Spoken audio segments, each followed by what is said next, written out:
पुढची महत्त्वाची बातमी आपण पाहूयात। नवी मुंबईमध्ये पोलीस हवालदारानं डान्स बारमध्ये पैसे उधळलेले आहेत। नवी मुंबई पोलीस दलामध्ये त्यामुळे आता खळबळ उडाली। अनिल मांडोळे वरिष्ठ पोलिसांसाठी पैशांचं कलेक्शन करायचा।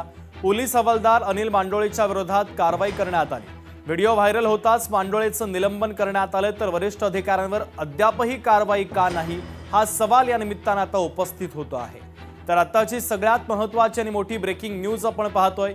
पोलीस हवालदारांना डान्स बारमध्ये पैसे उधळल्यानं नवी मुंबई पोलीस दलामध्ये खळबळ उडालेली आहे। अनिल मांडोळे वरिष्ठ पोलिसांसाठी पैशांचं कलेक्शन करायचा। पोलीस हवालदार अनिल मांडोळेच्या विरोधात कारवाई करण्यात आली। व्हिडिओ व्हायरल होताच मांडोळेचं निलंबन करण्यात आलेलं आहे। मात्र वरिष्ठ अधिकाऱ्यांवरती अद्यापपर्यंत कारवाई का नाही हा सवाल या निमित्तानं उपस्थित होतोय।